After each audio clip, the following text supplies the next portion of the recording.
Junior Raza, bien plantada. Raza Podcast. Es la sangre de lo que nos ha costado. De Las Vegas pa' donde sea, la palabra es ley. El que camina derecho no se dobla ante el rey. Welcome to the Union Raza Podcast, episode number 15. We got the new corrido playing, and we want to welcome our special guest. And Iram, could you please go ahead and introduce the special guest that we have today? ¿Qué onda, Racita? Buenas noches, está bien. Buenas tardes. Es viernes. Happy Friday. We are here with my co-host, Alec. What's up, everybody? And Happy my Friday. brother, who's not here on the vacaciones, but he's going to chime in a little bit. I want to give a shout out and a good and welcome Saludos. Edgar Flores, abogado de migración, welcome, Edgar Edgar. Flores, y senador de los Estados Unidos. Bienvenido al podcast de Union Raza, carnalito. How you doing, brother? I'm excited to be here, brother. I love everything y'all are doing. I love the energy.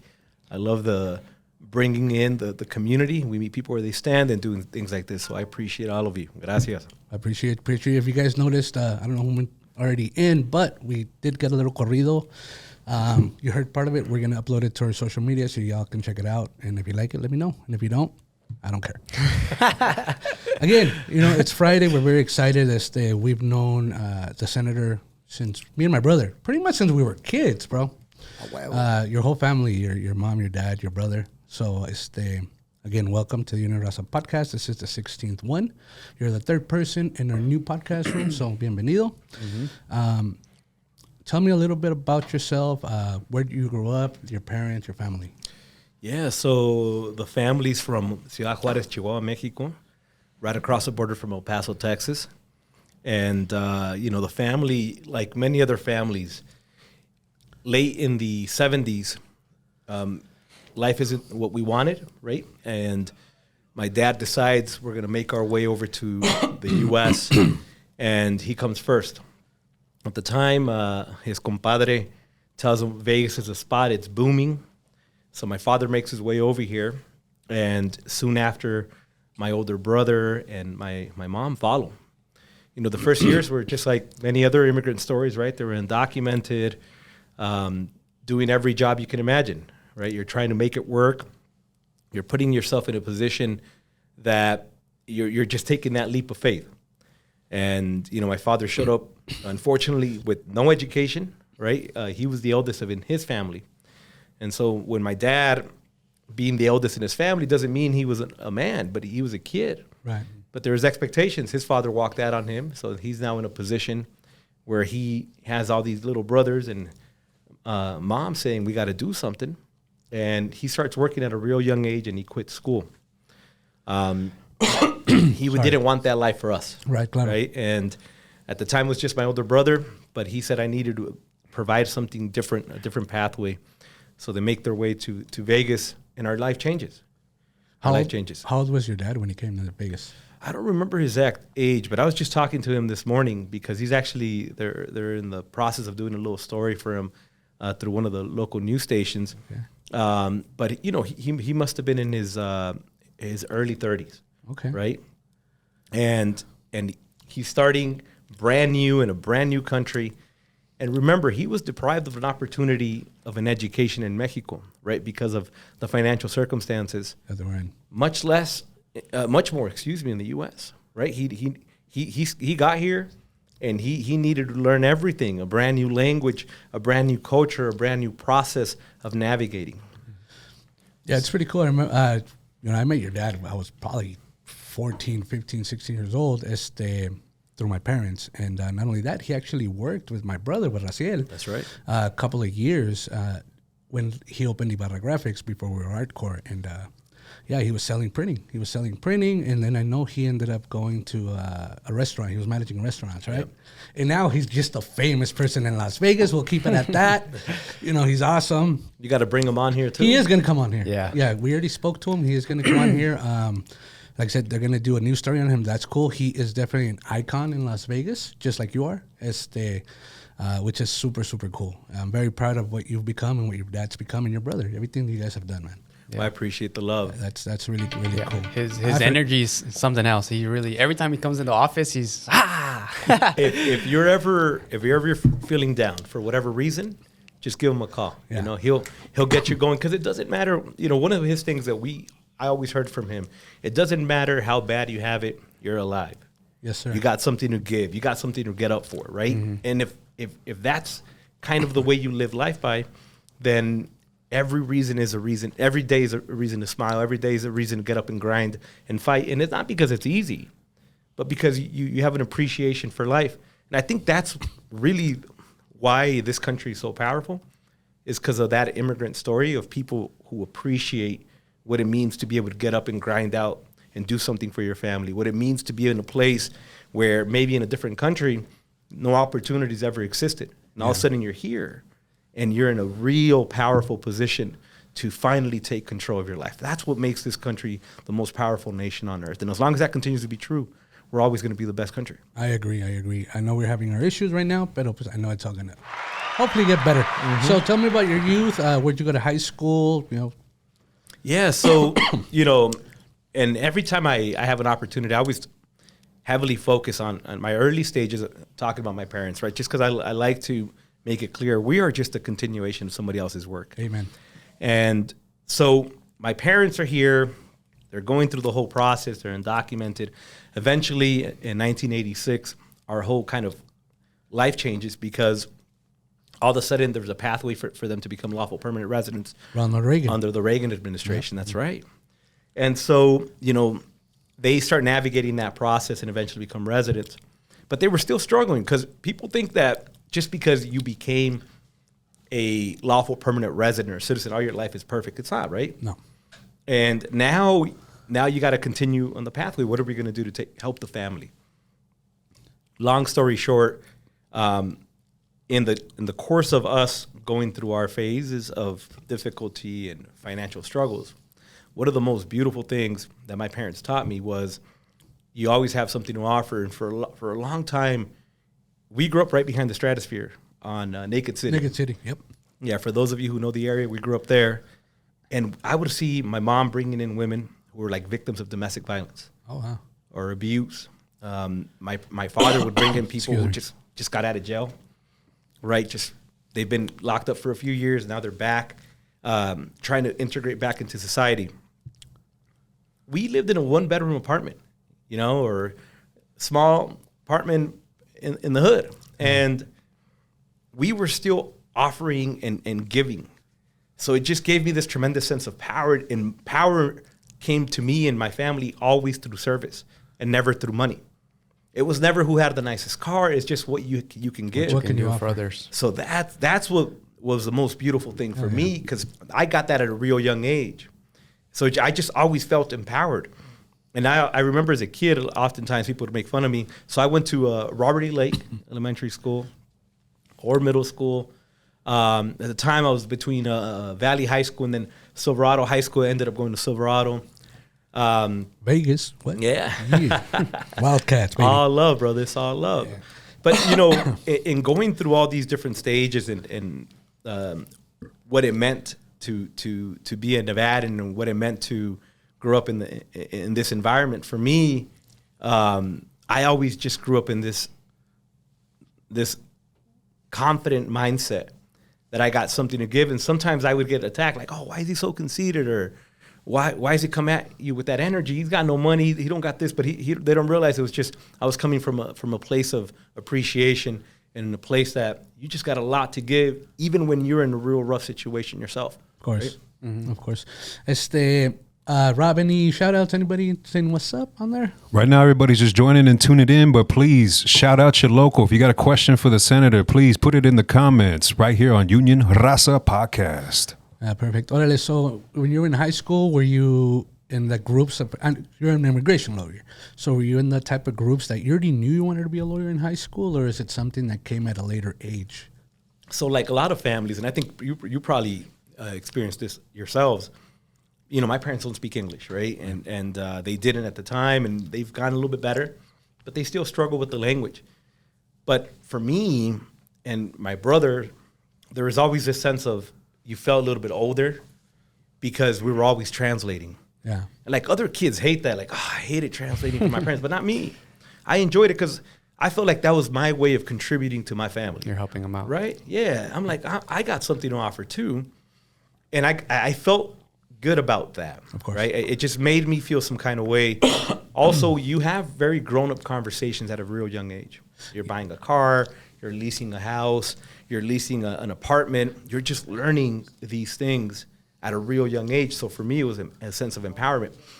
So I learned when I was a kid that lawyers represented people just the way I felt like I was representing the Your family. parents. Mm-hmm. So I'm like, I want to be a lawyer. Hell yeah. I didn't even know what a lawyer did. I didn't know what it meant. I didn't know any of that. You But just I'm know. like, that's what we do. Yeah. That's what I've been doing that since I was a kid. So I said, I want to be a lawyer. I didn't know what kind of lawyer. That comes after. Right. But at the time, I said, I wanted to keep doing this. It makes me feel good. I feel like I'm giving something back to my family. Oh yeah. Yeah. So now you're in college. ¿Eras un desmadre o eras calmadón también en la escuela y todo eso? My life revolved around school and soccer. Yeah. You know, Okay. I was really lucky. I remember, you know, I got in a couple fights and I got in trouble when I was at our middle school. And it was just it's also part of that age where you're trying to prove yourself.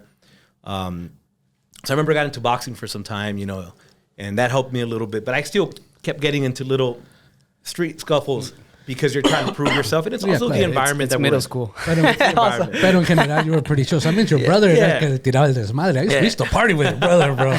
Good times when we were in our 20s. We were calmer, you know. But you know, one of the really cool things that happened was that in middle school, my dad finds a spot that says, "Hey, we're hiring," and I, you know, I didn't have the age to lawfully be able to work. You know, you're 13 years old, but I was a dishwasher, and that was really helpful to me because it gave me this sense of I do not want to be a dishwasher for the rest of my life, right? Mm-hmm. And I learned that real quick, so that was important for me.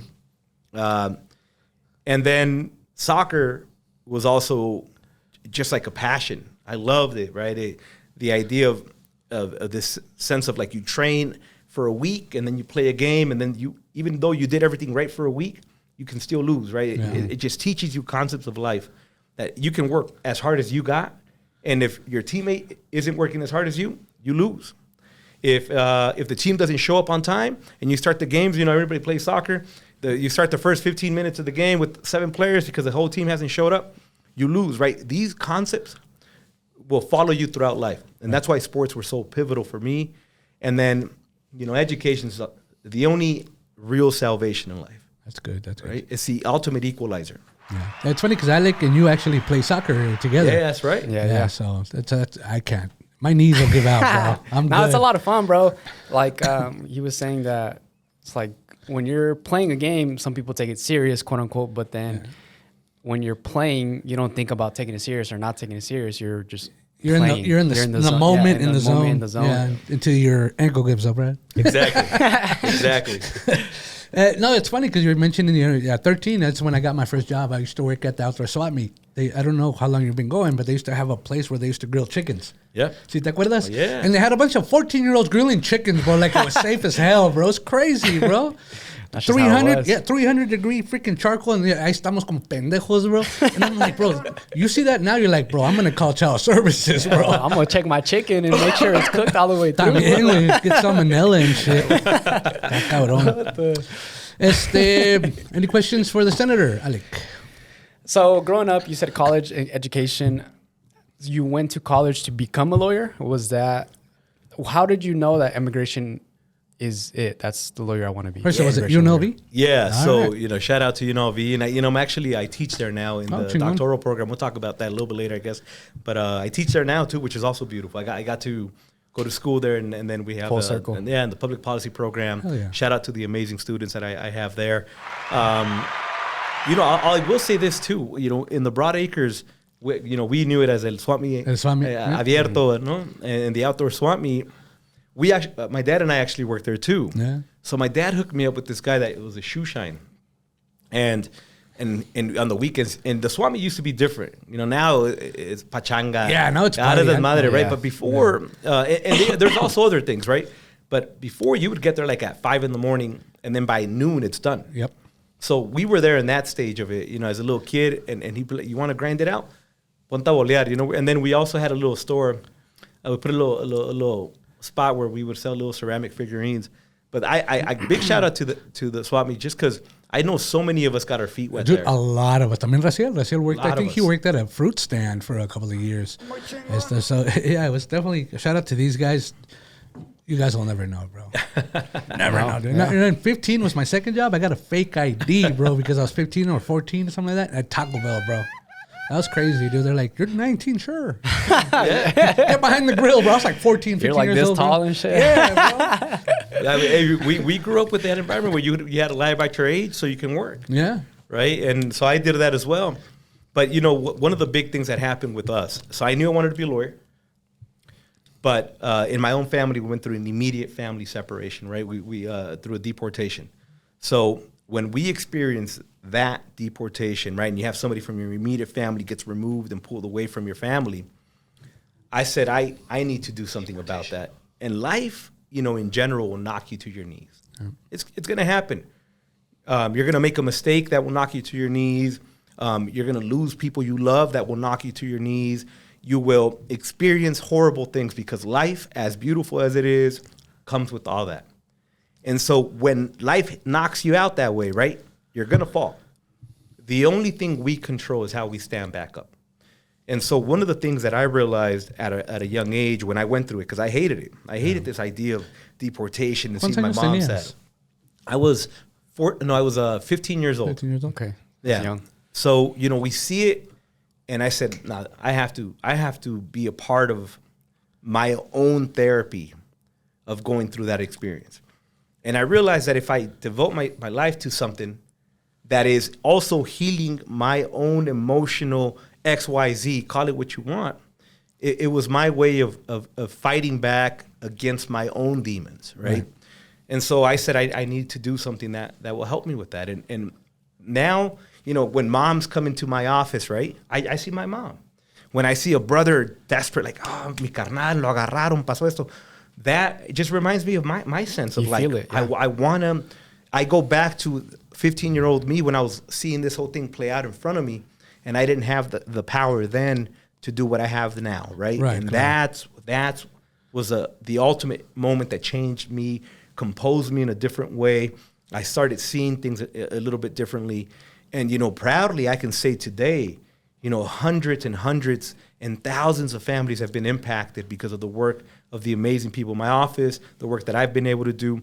It's my way of countering my own experiences as a child. Okay, chingon. So you were an immigration lawyer a few years, I'm guessing, before you actually got into politics, or was it pretty much right away? Yeah, so when I first became an attorney, one of the things that I wanted to do was start a nonprofit. And specifically, the nonprofit, one of the biggest problems we have right now is that lawyers are expensive, super expensive, right? So the majority of people who get deported, unfortunately, do it without having representation. Unlike a criminal case where you are entitled to an appointment of counsel, right? So you have a public defender. We don't have that concept in immigration law because immigration law is considered civil. And I think it's by design. There's also some technicalities of why it's civil, but it's how we avoid having to give somebody counsel, even though individuals are in jail. Some individuals are waiting for immigration cases, and they'll spend a year in jail, maybe more. And so those kind of realities of why I decided to go in this realm was important. But I also felt that my community service side, like doing things for free, wasn't being satisfied because when you're an attorney, you're getting paid. Claro. And I can't minimize that. I have to run a business. Yeah, of course. But when I first became an attorney, I was going to create this nonprofit, and that never happened. And I'm still going to do it. But it didn't happen right off the gate. So running for office was kind of my community service because, as you all know, you don't get paid. Yes. You make like $9,800 or something every 2 years. That's it. You get paid nothing to do this. So Alec gets arrested because he's an illegal immigrant, whatever. He's in jail, so he still doesn't get represented a free representation, even though he's in actually jail because it's civil. That's correct. That's crazy, bro. You would think, okay, if I'm locked up, I need representation. It should be spending covered a whole by the year? state. Yeah. No mames. And they don't care. They don't care that you have a U.S. citizen spouse or U.S. citizen kids, that there's a pathway for you to become a resident. Irrelevant. And so this is a type of stuff that's painful. Now, I will say, though, big shout out to Catholic Charities and the Immigration Clinic from UNLV. Big shout out to them, because thanks to them, now we do have people that are coming into this space and representing people in immigration court. Unfortunately, they don't have all the attorneys they wish they could have, right? But they do phenomenal work. They're incredibly smart. They're incredibly devoted human beings that just do good work for the community, and they're helping people every day.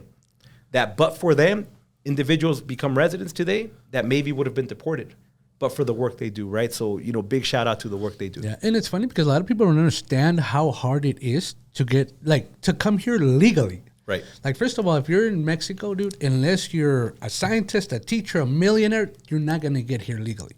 And then once you do, it could take 15, 20 years, and it could cost hundreds of thousands of dollars, 30,000, 40, 50,000. I remember we did the same thing through the Reagan administration. Mm-hmm. My parents got their residency. They applied for my brother and I in 88. I didn't get it till 2001. So you can get an idea how long it took for me to get my residency. That's why I had to get a legal paper saying I was older to work, But it's really, people think, oh, they need to come here legally. It's not that easy. They're not going to let Joe Schmo come here legally. They'll give them a visa, maybe. And for you to get a visa to come to the United States, you have to show that you don't need to live here. I don't need the States. I just want to go visit it. So it's and if I could give like a really simple but important example. Let's say you're a U.S. citizen, you are, and your brother lives in Mexico. If you apply for him, how many years do you think it'd take for you to petition your brother? Approximately. 15 years at least. 15 years? What do you think? I'd say longer. I feel like our uncles have been trying to get one for a while, and they still haven't gotten it. I'd say like 25 plus years. Yeah. From your mom's side? Or? No, from, I'd say Edgar. Oh, yeah. Yeah, that's right. Yeah. 25 plus. 25, 30 years is normal. Yeah, that's insane. That's a whole lifetime. If you're petitioning your brother and he's 30 and it gets approved when he's 55, I'm not saying at 55 you can't do anything. You still can bring stuff, but that's a whole lifetime, right? And so when this idea of get in line, do it correctly, unfortunately is confusing. Yes. Because when you say that, the people who are saying it, unfortunately, themselves don't understand that we have a broken immigration system where people are waiting in line 20 years. Now, imagine if that individual in Mexico is also being persecuted by cartels, can't open a business, is in a situation where he desperately needs to go through some operation. Think of whatever scenarios you can imagine. That individual doesn't have 20, 30 years to wait for this paperwork to get done. So when you see individuals who say, oh, they're breaking the rules and cutting in line, it's because nobody has 20, 30 years to wait around, right? So the whole system, the structure, the way it is designed applies differently to a Mexican, applies differently to a Central American, applies differently to a South American, because if you live in Europe, if you want to apply to come to the U.S., it's very different. You don't got to apply for a tourist visa and wait for up to a year or longer for them to interview you and maybe give it to you and maybe not. Right there, they can use something called the Nesta, and they can travel back and forth. So this concept of immigration law, from the very beginning, depending on what country you're from, what your skin tone looks like, has always been designed differently to impact different communities. What about Canada? How hard is it for Canadian? They're up north. Yeah, they just come in and hang out and can leave whenever they want. See what I mean? So it is something against the Latinos, 100%.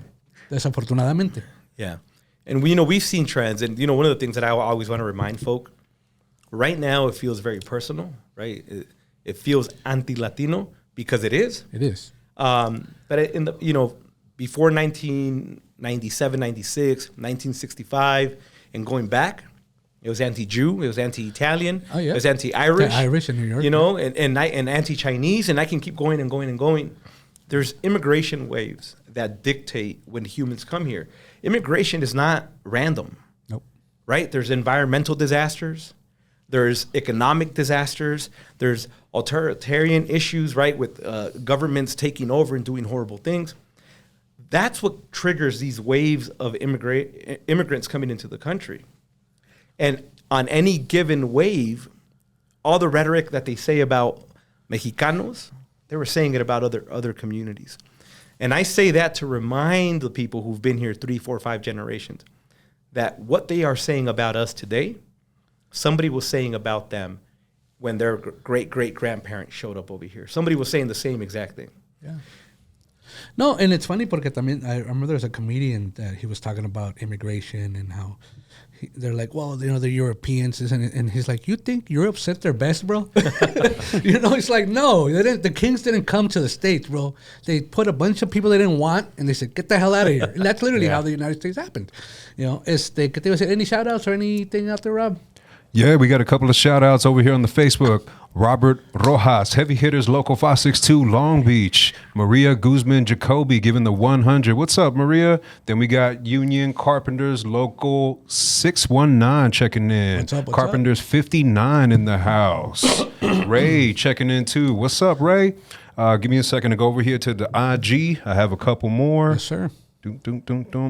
Pancho _6218. Échale ganas, mi raza. Saludos desde Loco 971. Let me see. And saludos, Union 300. Boom. And then Matt Blake coming in with the strong arm. What's up, everybody? Shout out your local. And if you have a question about immigration for the senator, please drop it in the comments. What about you, Rob? You have any questions for the senator? You know what? I'm going to stew on that. I'm over here with all these things. I'm stewing, though. I'm stewing. Yeah. Thank you. All right, so you're a lawyer, which you spoke immigration. Oh, another thing. So is it true that crossing the border illegal is only a misdemeanor? That's what I keep hearing. I don't know if it's true or not. So there's a bunch of things that we should understand about individuals who enter unlawfully, right? And it's confusing even to attorneys because depending on what year you crossed, what month you crossed, how you crossed, there's all these different rules that apply. But traditionally, what we are seeing, we've been seeing in the past year, when an individual enters the country unlawfully, and then obviously Customs and Border Patrol or ICE, somehow they identify this individual. Typically, they will apprehend that individual, right? And then I want to talk about bonds. Make sure we talk about how we get people out because I know a lot of our families are out there. But one of the things that's very confusing is when they grab them, the majority of them never see a actual criminal judge. They never see a federal judge or some type of judge who's focused on criminal law. They typically they go to the Executive Office of Immigration Review, and they'll call them an immigration judge. That's who they typically see. And in that entire conversation, there's never an actual conversation about having committed the misdemeanor of entering unlawfully. Now, there are charges that are done, and I'm not trying to simplify that, but they're on the immigration side. And again, the reason it's been done this way for so long is, remember, if it is a criminal act and we treat it as such, now they're entitled to a representation, right? To a public defender. That's crazy, yeah. So that's why they've for so long have avoided that conversation, and it does happen. You know, for they tried it for a few months in different types of years. We've seen it where they were actually processing them first through the criminal statute and then the immigration side of it. But for the most part, it's been avoided as a strategic maneuver to avoid appointing them counsel. Because if they do the criminal side first, the misdemeanor, the crime, that gives them time. Because now they have an attorney, right, that's appointed, and that attorney may reach out to an immigration attorney, and they can strategize about different things. And they've been trying to avoid doing that. They try to limit the access to the court, access to due process. And so the way they've done it is by avoiding the criminal conversation. So what do you think of what's going on right now? A lot of people, I see it, social media. I can believe half of it, the shit I see on there. But you know, everything that's happening with immigration, with ICE, just randomly stopping people. I mean, that's got to be a civil right freaking violation, right, on a lot of these people. What's happening internally that you guys are like, hey, we're going to stop this, we're going to stop this. Los putos republicanos le tienen miedo al Trump, güey. No sé, it's crazy, bro. Yeah, it's crazy. And, you know, it's not the country we know, right? It's not. Yeah. It's not. But there's 3 things that I want to tell, like, anybody who cares about this conversation, anybody who has family that this may impact or if it impacts you directly. Number 1, if you're not sure if you should care about immigration law or not, you should care about what's happening right now because there's a blatant attack on due process. When I say due process, I mean your constitutional right to fight and state your case and get your day in court. Yep. It doesn't matter if you're black, white, brown, Asian, et cetera, et cetera. You should care about that because it is the foundational building block of what this country represents. The reason people leave other countries, the reason we founded here, we had our colonies, and then in 1776 we decided to have a country. The reason that happened is because people had seen it in other countries where they did not have their right to fight and say, look, you're accusing me of something, give me my day in court. Yep. And if I'm wrong, then you can implement X, Y, Z punishment. Mm-hmm. But you have to give me the right to do that.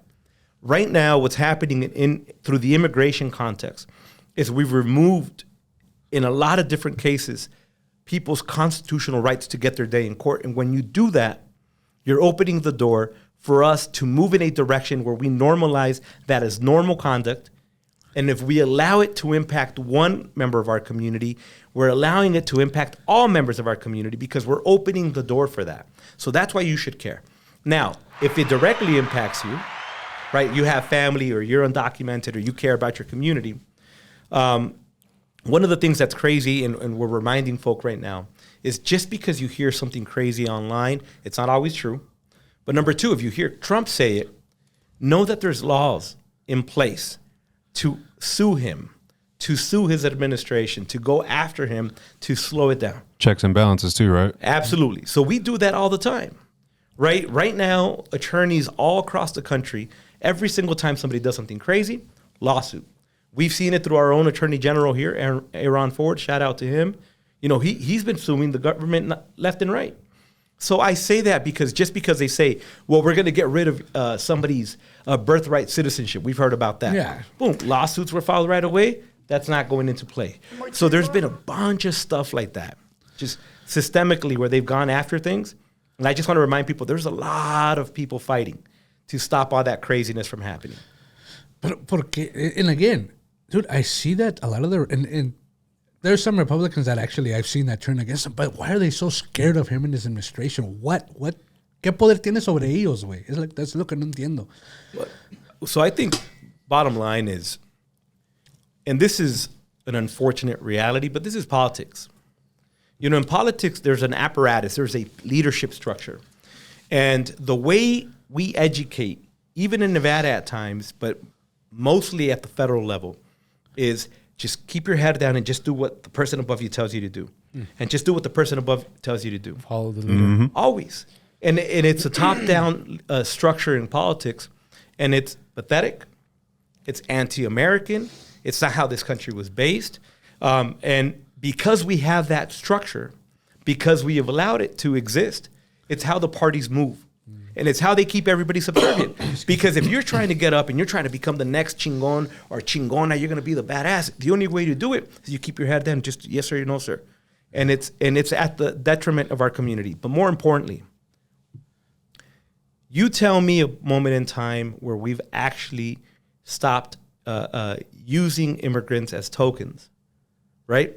And it's hard because our communities, but more importantly, immigrants in general, have been nothing more than a political football where people use it when they need it, they throw it, ding dong, but nothing actually gets done for the community. It's like they say just for the election part almost, right? Let's go. Get the vote. And you'll see them behind them. during the election. They'll show up to los mercados. During the election, they'll put the campaign up with a little banner, and they can't pronounce the supermercados. They speak the Spanish, yep. Yeah, they can't pronounce the supermercado correctly. They don't know how to get there, but they're over there putting in their GPS because they don't come out to our communities. They are not from our communities. And it's not that they hate us.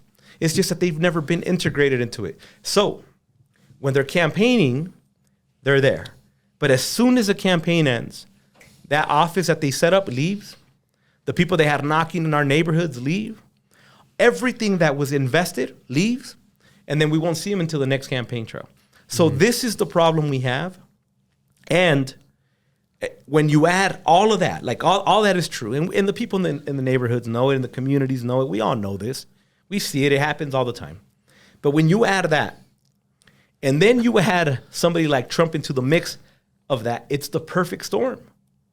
Because if the political structures and the apparatuses are designed to just yes sir, no sir, and do whatever you're told, and it comes from the top down, and they're just following that structure, it's that the party and the system is just systemically, you have somebody crazy at the top saying something crazy, and it just falls all the way down. It just trickles down.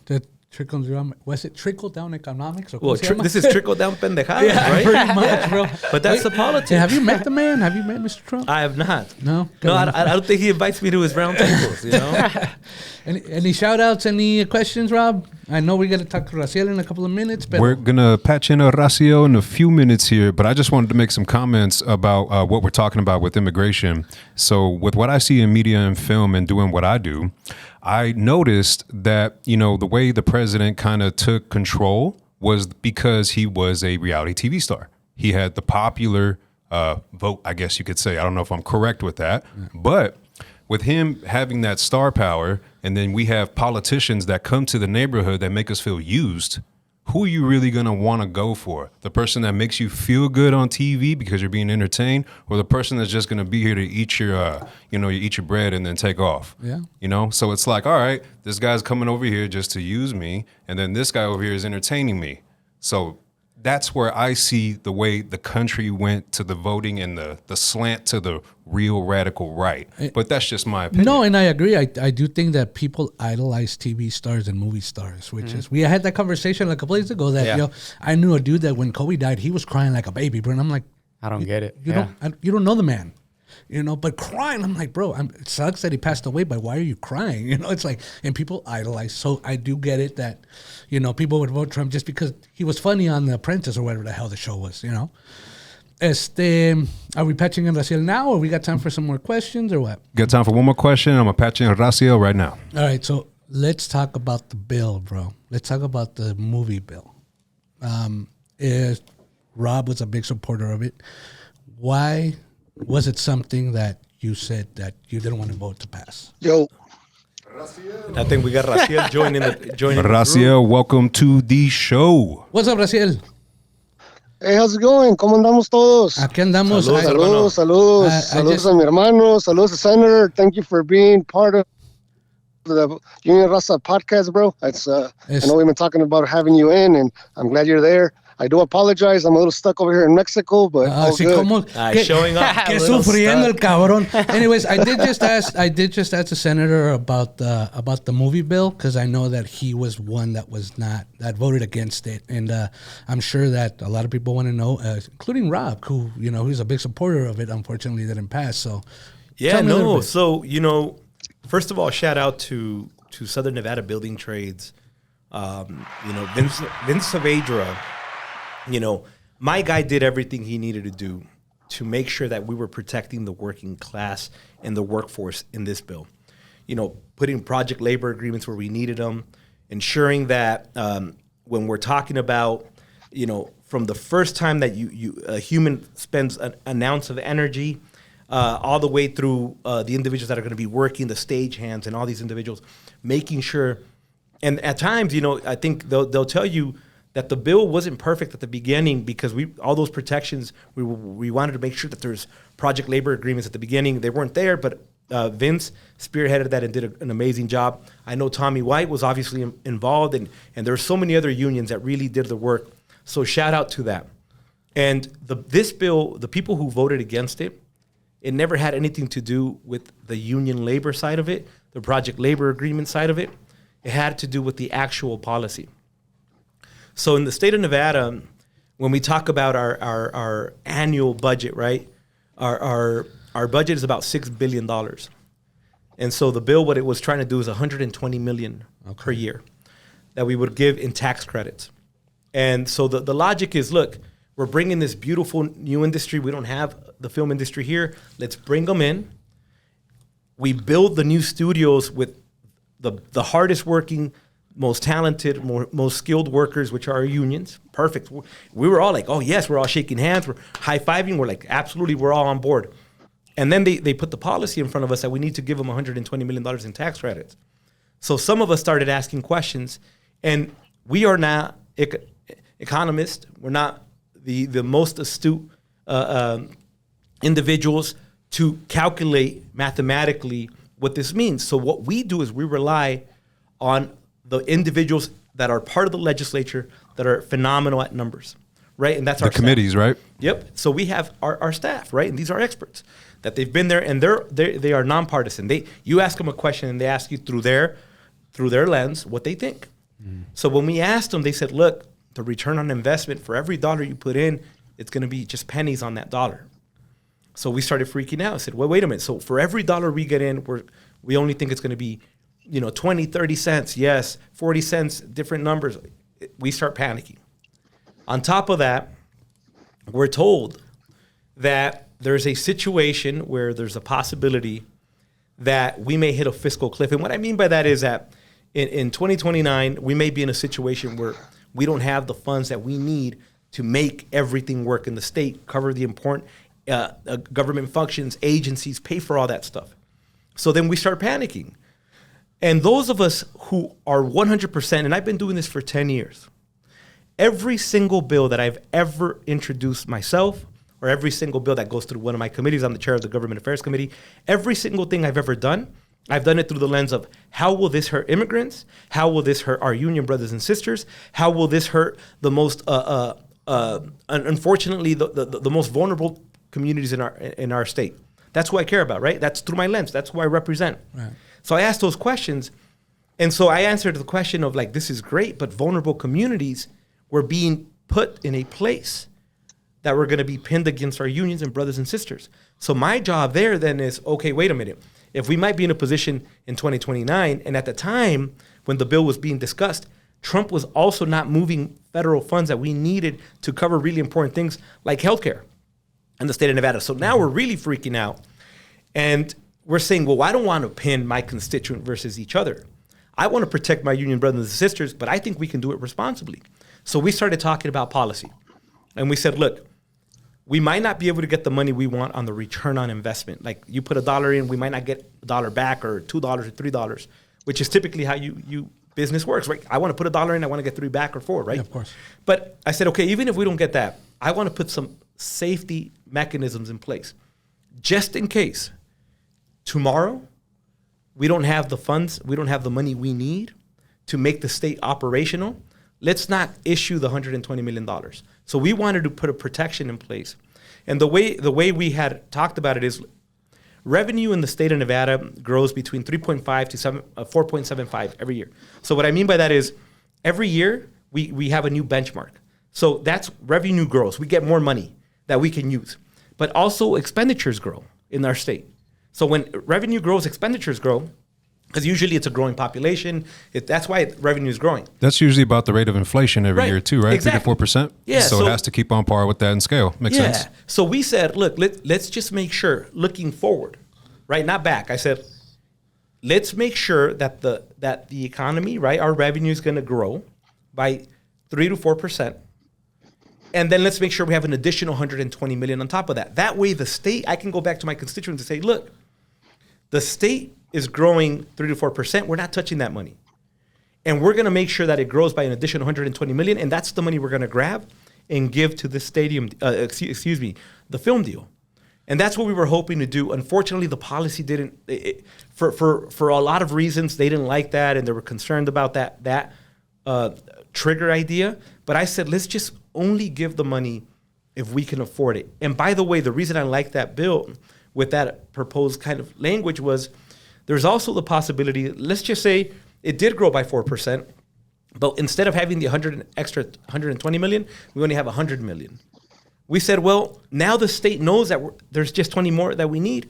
Now the state can work on that. We need to get an additional 20 million, find creative ways to make it work. So that was kind of our mindset on doing this in a way that it benefited all Nevadans, and that we weren't putting ourselves in a situation where we were going to give and pick winners and at the same exact time potentially have the most vulnerable members of our community be losers. And that's where we couldn't do it, right? And the same bill, they tried moving it 3 different times. And unfortunately, that policy side, we weren't able to get there. We're still open to having these conversations. We're going to continue working on it. But it had nothing to do with our union brothers and sisters. It had everything to do with the policy side of it and us trying to address that issue.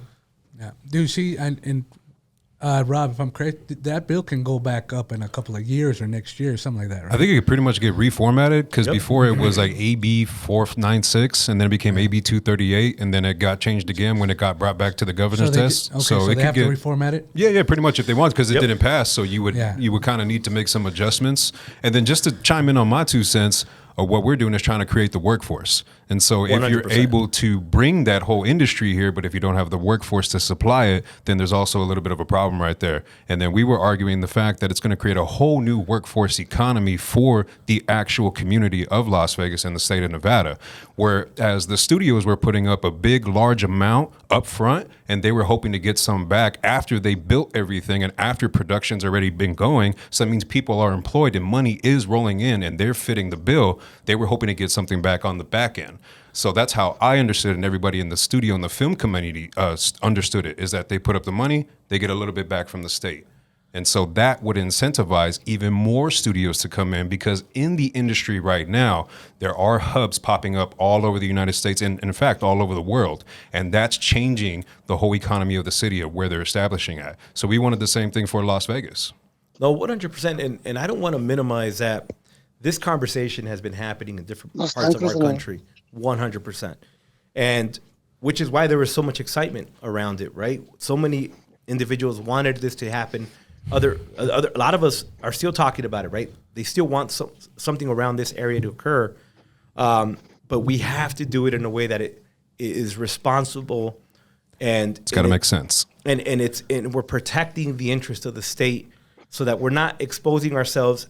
And we've done it in the past. And, not to attack some of my fellow legislators in the past, but we've made that mistake where they were so excited that they passed something through, they didn't vet it, and then a few years later, we were like, that was a horrible idea, we should have never done that, because we stayed on the surface level, on the top level, which is, it sounds great, and then when you start getting into all the details, we make mistakes. So I still think that there's a place for this conversation to occur. Bringing a new industry is a powerful, beautiful thing to the state. And there is nothing wrong with Nevadans saying we can do that, and at the same exact time, do it in a fiscally responsible way. At the same exact time, put some safety levers in place to make sure that if we're in a tough situation, we're protected. None of those things are mutually exclusive. People try to make it seem like you're either here or you're here. I think all of it can be true. And so you mentioned, the administration. I think that has a lot to do with it, since, they're actually cutting a lot of funding to the state. So I think that's something that also, it's affecting the state, affecting its people, and affecting that bill. Me 100%. Personally, that's what I think. No, you're right. And look, Nevada, I don't know if everybody knows this, but it's painful to say this out loud, but Nevada is overly reliant. It's the most reliant state on federal funding. What I mean by that is, we have to depend on federal money to make everything work in the state of Nevada. Isn't most of the state owned by the federal government too? And then lands, right? Yeah. And they own a large percentage of the state. So I say that because, unfortunately, we are not a self-reliant state where if the feds cut benefits, we're like, we're good. Don't worry about it. We're not California. We're not in that exactly. situation. And then at the same exact time, what's even more painful, we're the most reliant state on federal funding. And then at the same exact time, we're the state that per capita, we get the least amount of federal grants and money coming into the state. So we're the most reliant, and at the same exact time, we're the worst at bringing in federal money. And that's painful. That is absolutely painful. We need to do a better So if job. they start messing with those checks that are coming in, then, it only makes sense to go back to the drawing board to see if this is fiscally responsible for the next 10 years. I hear you, Senator. Yeah, está cabrón. Raciel! I do want to ask the senator, how hard is it to be in the middle of the fire in those bills?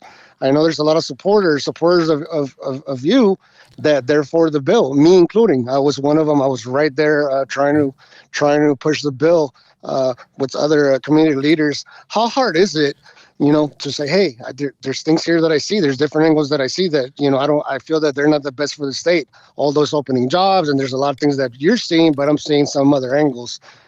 how's that pressure? Is that pressure real? How do you go to sleep at night saying like, man, did I make the right decision? How do I look at these people and say, this is what I'm looking at, or just le pides a Dios, and this is, in the moment, I'm like, man, I wouldn't want to be in your shoes if I try to put it myself. Me, I make an estimate, and then I say, okay, this is how much we're charging for printing, and I go to sleep fine. And if it goes through, it goes through. But your seat, it's a hot seat. I could see it. I could feel it. Yeah, no. So I'll say a couple of things. I've devoted the past 10 years to working with unions. I'll give you a very innocent example. Before 2023, we didn't pay prevailing wage on monorails, railroads, et cetera, in the state of Nevada. They're based on some old law. I don't want to take too much time talking about why, but we didn't pay it. And we realized that there's some projects in the state of Nevada that they're being called monorails and potentially try to avoid paying prevailing wage. And so I ran a bill to address that issue. And it passed out of committee, and it went through both chambers. It passed, and then the governor vetoed it. Immediately after that, we went into a special session to, at the time, talk about the A's stadium, right? The beautiful new stadium that's going to be right there on the Strip. We're going to do amazing things with that stadium. At the same exact time, they're trying to do that. I grabbed that bill that they vetoed and another bill that were about protecting unions, protecting our workers, protecting the everyday Nevadan that's just on the grind, right? And I put them back into that bill with the help of our leadership, because it wouldn't have been able to, none of this happens without her help, our majority leader. And I was able to work with her, and she was willing to work on that issue. So big shout out to her, because she's a big proponent of unions. But we did that, right? We that happened. And I have a 10-year track record of doing things like that, just running bills, protecting workers, running bills, protecting workers. I also ran a bill that allowed us to let people collectively bargain that work out on ranchos up in the northern Nevada, because we had a big issue where unfortunately they were being taken advantage of. They were coming in as workers, and then they would take their visas away, and they weren't being paid every hour. Horrible things happening right now as we speak. I ran a bill to protect them. So I've never stopped working and fighting for the unions. And then for the first time, this is the first time that I had to look at my brothers and sisters and say, like, my man, I'm always in the room in here talking about how we got to do this, and now I'm here to tell you why it's problematic. But we never argued, because they said, we want project labor agreements. I said, I agree with that. We want to make sure unions build this. I agree with that. Everything we agreed on. It's when I started talking about the policy issue, the unions in the room were like, that's not my decision to make. You got to talk to somebody else about that. Yeah. So I never disagreed with the unions. And in fact, Raciel, you called me. And when you called me, I said, I don't disagree with what you're saying. I was always in alignment with creating a new industry. I was always in alignment with bringing more jobs. I was always in alignment with making sure that this is built by union hands. We need the most skilled workers by Nevadans. I was always in alignment. It was on the policy side. And so there's where it got complicated, because when I try to explain that to somebody, we're not arguing. You're saying the sky is blue, and I'm saying the grass is green. Yeah, I agree with the sky is blue, but I also need to talk about the grass being green. And look, part of my job is being in a situation where I have to at times tell my friends, here's why I can't do it. But I can't lie. I have to be real, right? Because part of being a friend and part of doing this job ethically and correctly is being honest to your team. So I was never going to lie and tell somebody I'm going to do it and then back down. But at the same time, I needed to be able to explain that other side of it. And that's I remember that phone call, man. And I told you on that phone call, you know what? Respect. I trust that you're looking at the whole pie, and that you're working for the community and for the people. And you see other stuff that I'm not there to see other stuff and to see the whole pie, and that's habla muy bien de ti, mi hermano. That's and you've been I've seen you work, man. Te he mirado trabajar, te he mirado how you pack up places, how you're always fighting, and And if we could bring this back to the drawing board, well, let's do it and make sure that everybody, that is a win-win, as they call it. Like he said, they got to reform, like Rob said, they have to probably reformat the bill. And they'll bring it back in. And then now you got Warner Brothers, I think it might even be bought out. So it's just, there's things that change. Mm-hmm. And so we got to change with the times and then look at it again, make sure that fiscally responsible makes sense for everybody, for the unions and then for the media and film industry. Why not? Yeah, I think it was between Netflix and Paramount, right? Yeah. So, and then Warner Brothers was one of the studios that was supposed to come out here along with Sony. Yeah. And so, what would that have happened? Exactly. Approve it. Wait, now it's for sale. It's like shit. Yeah. What's happening there? Any shout outs? Any questions for the center? Because we got like 5 more minutes. I do have a question. I know we got 5 minutes left. Hey, bro, I know you got a baby on the way. Congratulations to that. Another baby, Flores. And I just want to ask, brother.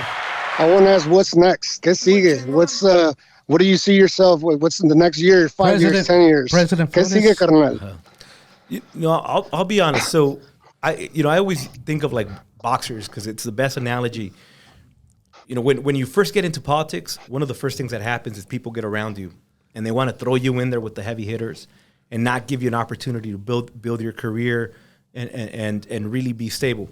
One of my biggest criticisms, and I have friends that are in this position, and I'm not attacking them, but I am critical about it, is politics should not be a place where you come in to get money or to try to eventually get to a place where you're making money. We get paid $9,000 something, every 2 years. It's nothing. But the powerful thing about that is you should make your money outside of politics because then you're ethical. You won't make any mistakes. You're not going to do things just because you're trying to keep the paycheck. So from the very beginning when I got into this space, I said, look, I'm here to do community service. I am here to do the people's work. I'm here to fight for the working class, period. And I've said it out publicly. I've been out in picket lines. I've done whatever I need to do that gives me that comfort of that moral compass that I am fighting for the right people. Now, it's been a long 10 years of grinding it out, running a business, having a law firm. Now, we have a bigger team of 12. Now I'm finally in a financial position that I can say, look, eventually my firm can run itself and I can continue to grow it and I will continue to do that. And at the same time, now you start thinking that you can run for something else or do a different role. I am not saying that I'm going to do that. I am just saying that it's important that people position themselves and put themselves in a place where they can make decisions that are not dictated by money. And that's really important. But before we close it out, I wanted to make sure I talk about this. I know we got 3 minutes. I'm going to try to spend 1 minute on it. So right now, there's something really confusing happening in immigration law. If any of you have somebody that gets stopped by immigration and eventually arrested, all right? And I'm talking about now they're at the Pahrump Detention Center in Nevada, or they're in Henderson Detention Center, or some other detention center around the country. I want to walk you through this process. What's happening right now is there is a big case, and I'm not going to confuse people talking about the different cases, but there is a case and a new interpretation of the law by the Trump administration and all his goons underneath him that says if you enter the country unlawfully, you're not eligible for bond, which is crazy because that we've never interpreted the law that way.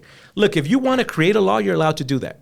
Right, you can say, but it's got to go through everybody. It's got to go through everybody. You got to vote it, just like this freaking movie bill. Yeah. What's the point of creating new laws if you could just say, "Well, I'm going to take a law that already exists and I'm just going to interpret it however the hell I feel like it." That's what's happening under the Trump administration, and I'm skipping a lot of legalese and talk, but that's what they're doing. They took a law we've always interpreted it one certain way, and now all of a sudden they're saying we're reinterpreting that law, which is crazy. Y por mis huevos. Exactamente. Yeah. So when you file for bond, they deny it based on jurisdiction. What you then have to do is file a habeas corpus motion. Excuse me. You have to do a habeas corpus petition, and then you do you file a separate motion alongside of that in district court, which is the federal government or the federal court telling the immigration court, look, what you're doing doesn't make any sense. You're wrong, and I'm oversimplifying that, but that's what's happening. So just know that a lot of people are saying, oh, my God, they denied my mom, my dad, my brother, my sister, my loved one, et cetera. They denied their bond. They're going to deport them. Know that what's happening is they're denying them based on jurisdiction. They have to file a habeas corpus.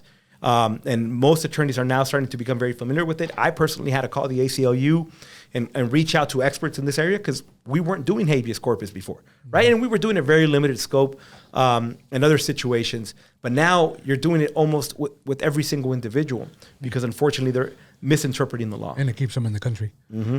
Real quick, habeas corpus is Latin for you have the body. It is a fundamental legal procedure allowing detained individuals to challenge their confinement's legality before a court. Habeas corpus. Oh, chingon. Go ahead. You said you had a couple questions, shout outs. Let's do that. If we go past a couple minutes, it's okay. Let's see. Maria Guzman Jacoby coming in at AFSCME 4041 Nevada, Green Heart. And then she also came back and said policy, budget, and state employees were about to get affected. Speaking on behalf as a state of Nevada employee. Well explained, Edgar. Thank you. On point. So she's coming in strong and support for you. We got about a couple minutes here, but just for fun, I wanted to ask you, be honest, what's harder, passing a bill in the Senate or explaining immigration law to your family at a carne asada? Well, so if you ask my students, we spend a semester trying to explain how to pass a bill. But the best analogy that I use for how to pass a bill, there's a million ways for a bill to die, but there's only one way to pass it, right? Wow. At every step, you can kill a bill. The chair can kill it. The leadership can kill it. The governor can kill it. The other house can kill it. You move it out of the Senate, but it dies in the assembly. Somebody who dislikes you can kill it. Ego can kill it. Everything can kill it. But you need everybody to sign off on it in order to pass it. So that's incredibly difficult and complex. But explaining immigration law at a carne asada is also complicated because they also feel like, can't you just get it done? Can't you just file the paperwork and it's done? Yeah. And so you're like, no, I wish I could. I always use the example when you become an attorney, your whole family becomes an attorney. Right. Because I hear my tias and my mom and my brother and everybody in the family all of a sudden giving legal advice because they hear me say something like, well, I heard him say this, and they all become lawyers. And then I'm like, wow, you're creating more confusion than helping at times, right? But I would say that because in immigration law, it is complicated and complex to explain it, but there's a lot less ego. And you don't have to explain an emotion. You just explain, here's what the law kind of works and how it works and what it is. I would say it's a little bit easier, but they're both equally as complicated. That's crazy. Wait, Edgar, if somebody needs representation right now, how can I get a hold of you or your staff or your firm? Absolutely. So Edgar Flores Law, and we represent people all over the country and all over the world. You can either visit edgarfloreslaw.com or you can call us at 702-475-7777, 702-475-7777. And we have, like I said, we have a group of 12 folk just running around, and everybody in our office has gone through the immigration process, is self-identified as immigrant, and or they are first generation. So this is very personal to us. When we bring people on the team, we're very intentional about bringing individuals who understand that ink on that piece of paper is not just ink. It is somebody's future. It is somebody opening a business. It's somebody being with their loved one. It means the future of their entire life, emotionally, economically, and so many other lenses. So we don't forget that, right? It's not just a piece of paper. You're not just a number. You're not just a name. It is a very personal, intimate reality because all of them collectively have gone through it. Again, if you need an immigration lawyer, Edgar Flores Law, 702-475-7777. If you guys don't mind, I got one last question for the senator, and it's going to be no politics. If young Edgar could see you now, immigration lawyer turned Nevada state senator, what do you think he'd say, and how did we end up here? I think we would say, no te rajaste, you know? And it's just because it's the way I was raised. I grew up in a family that you didn't have to be el más chingón. No tenías que saber todo. Simplemente no rajarle. By the way, which is what a man is. A man just shows up, right? You don't have to have the answers, but when your family needs you, you show up. When you got to be somewhere on time, you show up. When you got to take care of business, you show up. You don't got to have the answers. That's just what a man is, right? And so I think as a kid, I just wanted to be that guy. So looking at me, I've made way more mistakes than I wish I would have. I could have avoided so many of them, 1,000%. And I accept that, and I sit there and reflect all the time on that. But I can at least proudly say, no me raje. Yeah. I've been in situations where I could have easily just said, you know what, I'm gonna step back. Maybe this is not for me, or I'm scared, or I'm intimidated, or I feel uncomfortable. In politics, as a lawyer, in spaces where I feel like I'm the only brown person at times, I've seen it, I've felt it, but the one rule is that no me raje. And I've been there, and I've been fighting through it, and I don't understand the concept of backing down. Hell yeah, man. Edgar, muchas gracias. Ya nos pasamos poquito, pero no hay problema. Edgar Flores, again, thank you for coming, Senator. It's an honor.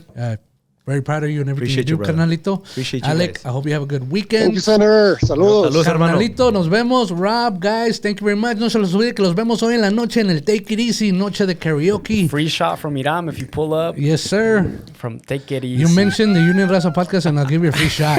He started it like a month ago. I'm not going to stick with it, bro. Así que ya saben, thank you guys. Hope everybody has a good weekend. Again, Edgar, thank you for coming, gracias, brother. Appreciate you. And again, felicidades on the new baby coming. Appreciate it, brother. Boy or girl? Boy. Ah, chingón, bro. Yeah, we're getting a soccer team ready. Hell yeah, you are. Órale, carnalito, muchas gracias. I hope everybody has a good weekend. Ay, nos vidrios. Dios los bendiga. Nos vemos. Hermano, cuídate. Later.